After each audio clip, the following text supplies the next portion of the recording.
The Hoyer HPL700 is a 700-pound passive lift designed to assist in transfers for totally dependent patients and residents. Before using the HPL700, please review all operator and user manuals. The HPL700 is designed to operate by use of remote, and the remote's going to allow you to raise and lower the lift as well as open and close the base. In addition to the remote, you've got a battery mounted at the rear of the lift, and the lift actually comes with two batteries, one for use and one on the charger, so that you've always got uptime on the lift. Below that battery, you've got your emergency stop button. The emergency stop button is designed for two functions. During an emergency, we can push that button in, and that stops whatever lift is in process. And then after we've corrected and resumed, we can turn the button to resume. And also, when the lift is not in use, we want to push that button in because it turns the lift off, so the battery won't drain and you'll have charge as you need it. Again, pushing it in turns the lift off, turning that to the right brings the button back out, and you go back about your business. Below that big red button, you've got two emergency up and down locations, and with the tip of a pen, you can push in and actually bypass the control unit to raise and lower the lift in an instance where your remote's not working but you still have power. Below that, you've got two different identifiers. The one on the left is your battery meter, showing the amount of charge remaining in the battery, and the one on the right is your service indicator.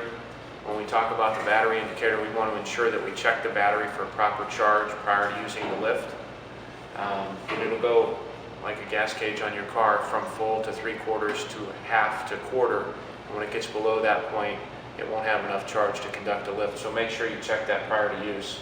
And on the right, the service indicator light, which will identify certain usage levels that you can refer to in your manual.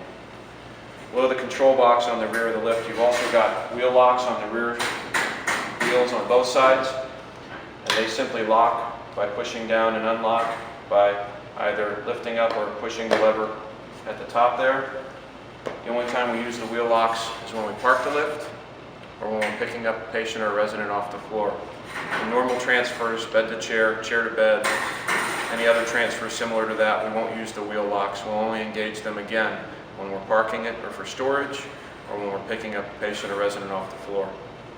On the right side rear of the lift, we have straight line drive, and that's a lever that you can engage with your foot simply by pushing it over the caster like that. That holds the caster in place so that when you're driving in a straight line down a hallway, say, the lift won't veer back and forth. It'll continue in a straight line.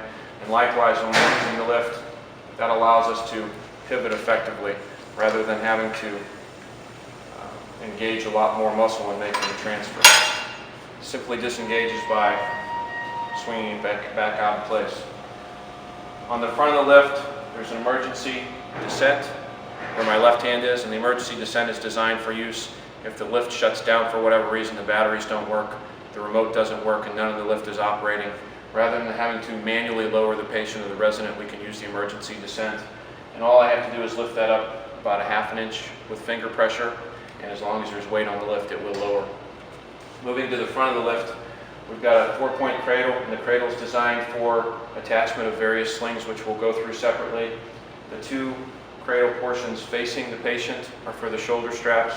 The two away from the patient or resident are for the leg straps, and we simply make those loop connections that way.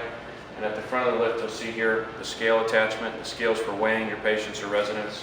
Operationally, on both sides of the scale, it's got an on and zero button. And when we turn that on, it runs diagnostics and begins its process. The zero button, we push the zero button in and hold it until it says the word zero, and it'll actually reset itself.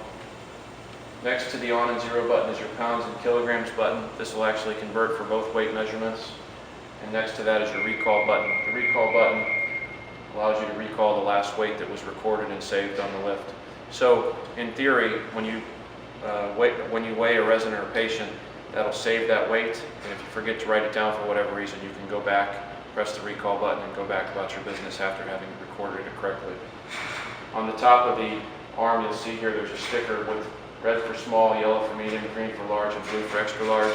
There are color indications for different sizes of slings. And the HPL700 will use both the classic style slings and the Hoyer professional style slings as long as they're rated for the appropriate weight, and we have identified the proper size and type of sling for our patient or resident.